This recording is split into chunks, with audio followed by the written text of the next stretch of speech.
Let's see if there's any more about his wallet. 'Cause you would think the police would look that up. Try to find his wallet.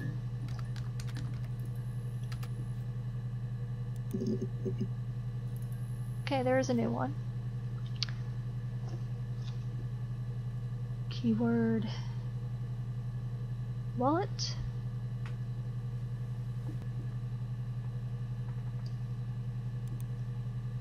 This is the June 18th interview. We'll see if there's anything relevant to this. He has a wallet, a huge silly thing, leather, real leather, I think. He packs it full of stuff, business cards, receipts, lottery tickets. He always carries it in his back pocket. I think that's why he's got a bad back. Offsets the discs. I haven't seen it, so he must have it on him. He always takes it out of his back pocket before, when he comes in, if he's in the house.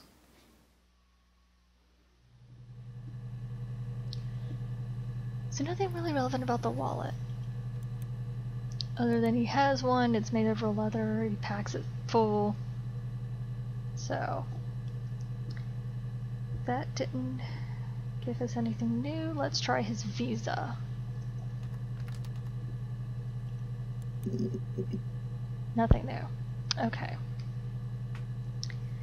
We'll make note of that as well. That was a failed keyword.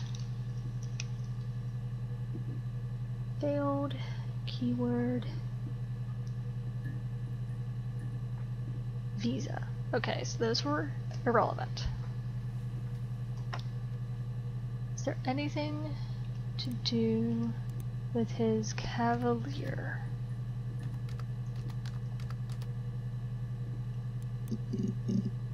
Nope, nothing new. So, failed keyword, Cavalier. I will try car, just to be safe. Oh wow. Okay, so there's a lot of talk about a car. So keyword, car. This is the June 27th interview. We'll see what new information we can get that might be relevant about the car. I wasn't in the house all of Friday night. After the argument, after Simon left, I left too. I was upset and I wanted to get away, so I took the car. So that's just setting up what happened with Glasgow. How she got there. Let's see if this gives us any new information.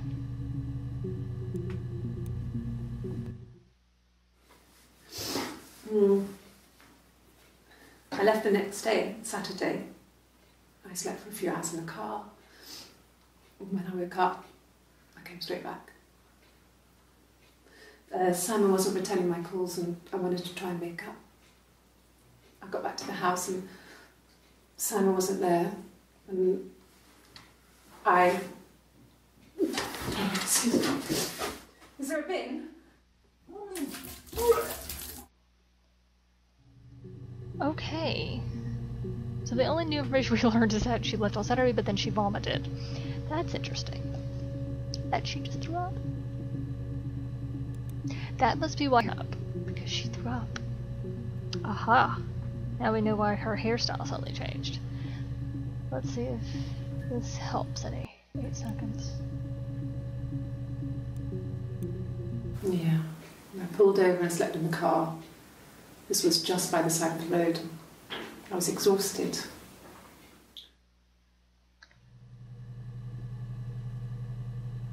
that was nothing of interest. Okay. I want to look up vomit See if we get anything. Nothing. What about sick? Okay. Interesting. I'll make a note. Failed keyword. Vomit. So now we are looking at keyword sick.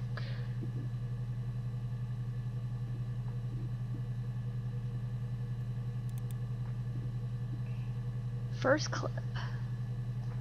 This is the June 27th interview again, where she just threw up. So we'll see if she says anything about that.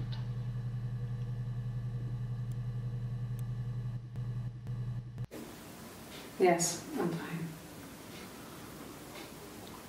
I won't be sick again. This happens some days. I'm pregnant. It's morning sickness. So she was pregnant during this interview. Now there's a change of the music. That's interesting.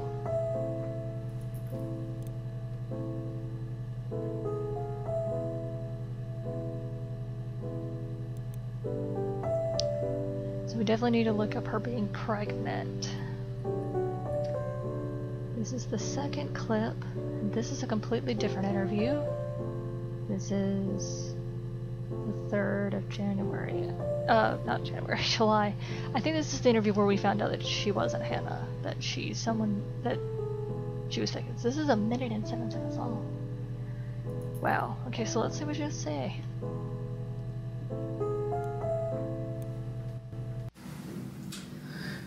I was living in the attic. It was a very hard time. I was depressed, was still pretty sick of the STD. And I came down one morning and they were dead. They were in bed and both had been sick. They'd thrown up a lot. And I'd slept through it.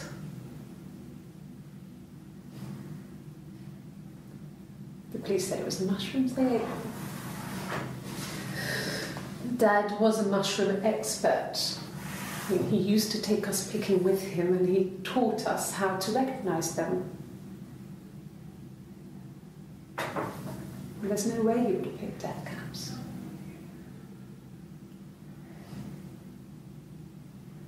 But the police believe that's what happened. They never even looked in the attic.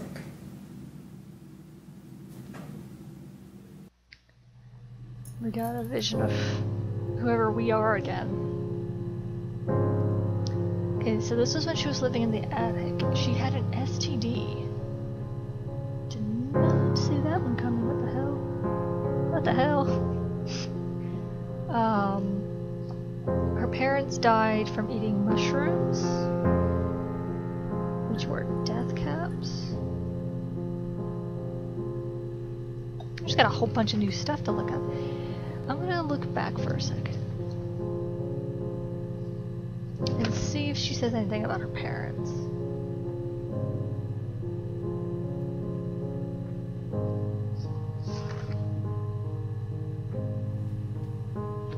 She doesn't say anything about us.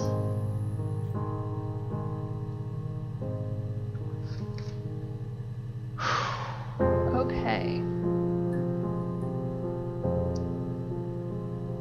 So we should probably look that up too. God damn, there's so much to look up.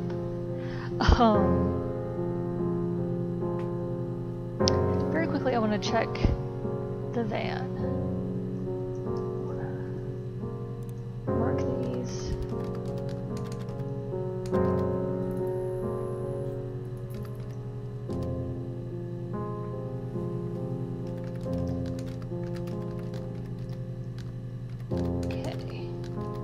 Add that to the session. Seems pretty important. Just really quickly, want to look up van.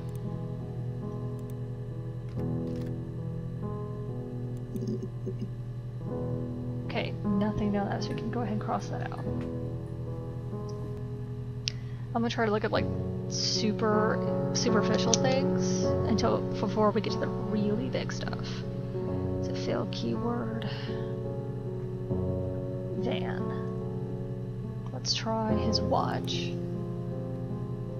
See if we get anything new from that. There's a couple of new things. Damn. It is surprising what you get. Okay. I'm just looking at words that you think will be irrelevant. Keyword watch. This first clip is from the June 25th interview. Let's see if there's anything relevant in this.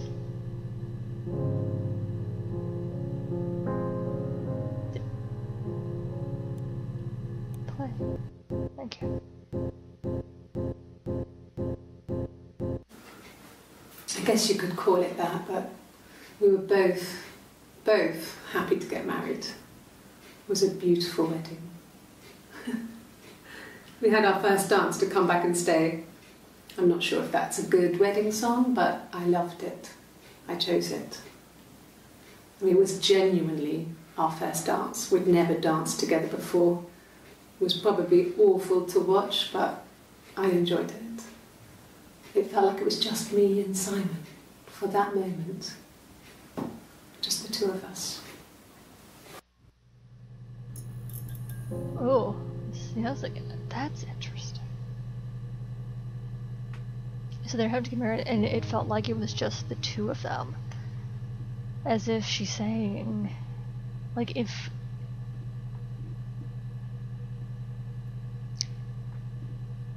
Hannah and Eve might be both be in these interviews. That's interesting. So let's see what this clip has to say. This is the June 30th interview.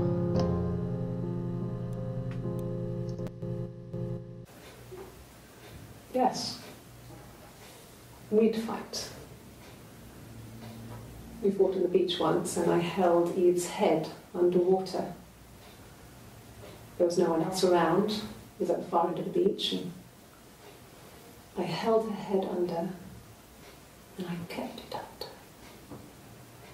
And for a moment, I just wanted to kill her and watch her drown. But that was it. It was just a moment. We made up afterwards. It was a love-hate relationship. Whoa.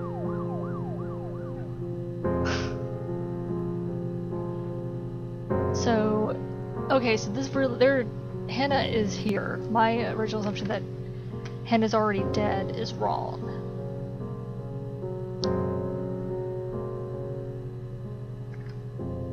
So at some points this is Hannah and at some points this is Eve. So she held Eve's head underwater during a fight and kept it her and she wanted to drown her, but then they made up because they had a love-hate relationship, which further goes into something about what she said in the earlier clip. Happy it was just the two of us.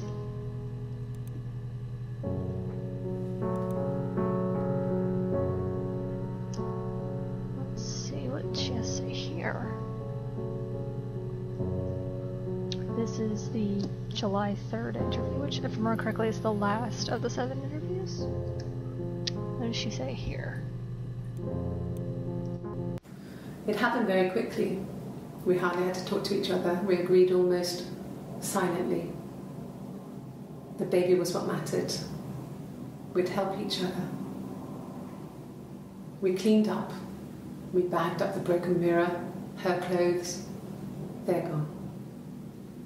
We took him down to the cellar. We knew we had an alibi and we wanted the body to be found later. We wanted to have suspicion on us so we could then disprove it rather than have it linger. Better to keep the body in the house than risk being seen with it. The watch, that was my touch to make sure the alibi stuck.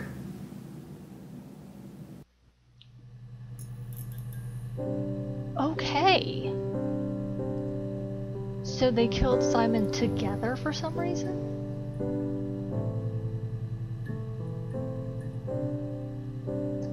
They needed to take care of the baby, so they cleaned up. Had an alibi. And they got rid of everything. And they wanted suspicion on Hannah so that she could disprove it.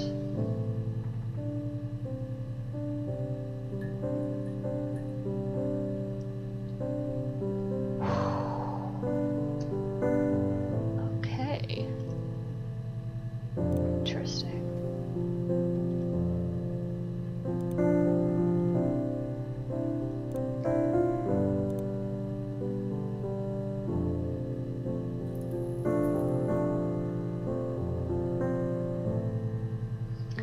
I'm going to go for something that seems irrelevant. Brighton, which is something they mentioned.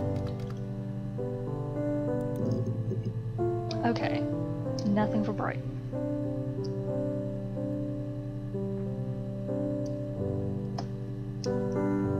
Failed keyword. Brighton. This music change all of a sudden.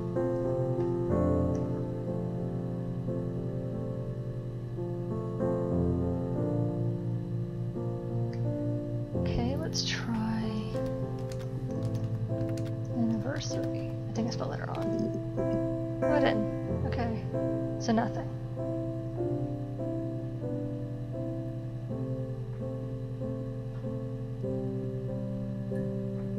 Anniversary. Okay, let's try time.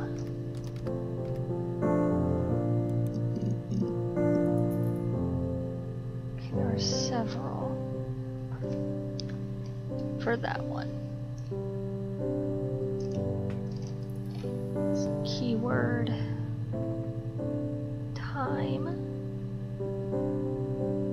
This first clip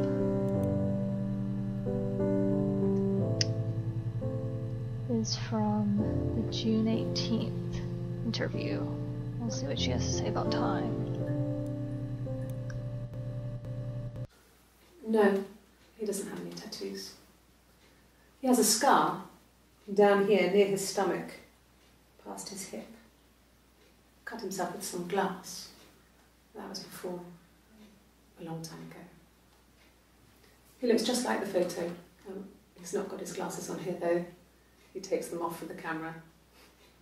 But he needs them to see properly, you know. He has to read a newspaper or a menu in a restaurant. Not books so much, or watching TV. He likes TV. Okay. Let's try clip 2. Let's see if there's anything useful here. A long time. We got married when I was 17. So they were married at 17. Okay. I'm assuming this here is Hannah talking.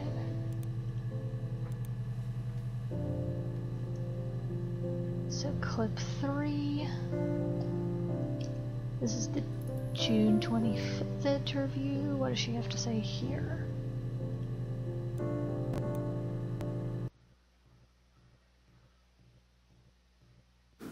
Yeah, when I was at school.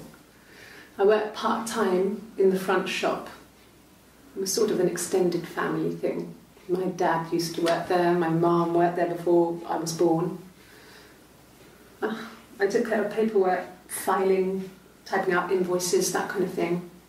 It was a good job for a girl back then. I didn't work a till or anything, though. I was quite shy, so I wouldn't have liked to have worked a till. Okay, so that didn't really give us anything useful.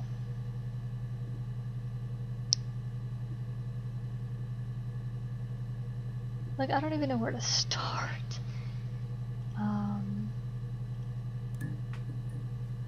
Let's see.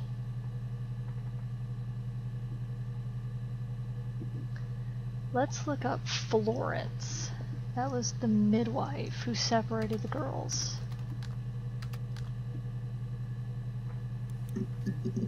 Whew. Okay. We'll probably get some good info here. Florence. Looks like it all comes from the same interview, which looks like it's the last interview. So that's the July 3rd interview.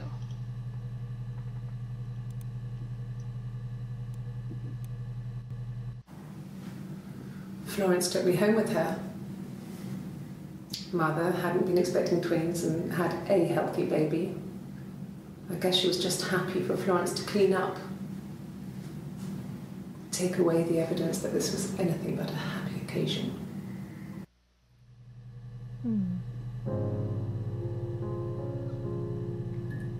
So Florence stole her. Basically. What next? Florence raised me in her home. I never left it. She kept me out of sight. It wasn't odd for people to see a midwife with a baby, carrying in supplies, washing nappies, that sort of thing. I never knew any different. I grew up looking out of my window and seeing her across the road. I thought it was like a reflection in the mirror. She was me. So there's that indication again. So Florence raised her, kept her out of sight. She saw Hannah from across the road. They were literally across the road from each other. That's insane. What does she say here? Florence was a warm, kind person. But she was broken, I guess. When I found her diary, I also found a biscuit tin with other stuff in it. Older papers, letters, that kind of thing. Her story wasn't there. I never really spoke to her about it. I was far too young to really understand, I guess. I just put it together later, once I was older. She had loved children, planned to have a large family, but her husband died in the war. And that was back when you married for life. She never felt like she could marry again. Isn't that strange? She was a widow from her 20s. But, I mean, I guess it was different then. You know, you married for life and she felt she could never marry again. I guess it was harder, a war widow. One of the dead. I don't know, maybe there was more to it than that. I don't really know. Okay. So Florence was a kind and warm person, but she was broken. She found her diary, found that she loved children, she had wanted a big family, but her husband died in the war. She was a widow in her 20s, and she lived in a time where you just didn't remarry. Interesting.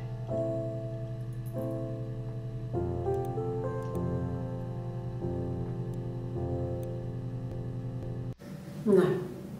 It was just me and her. Eve was the name they were going to call their first child. They talked about it and were going to try when he came back. Florence's family had a history of firstborn girls, so they were convinced it was going to be a girl. It's hard to know if this is all true. These are stories I remember, that I read when I was a child. Maybe I misread, maybe I misunderstood. Sometimes it's hard to remember what happened last week. So this is definitely Eve here. So they named her Eve.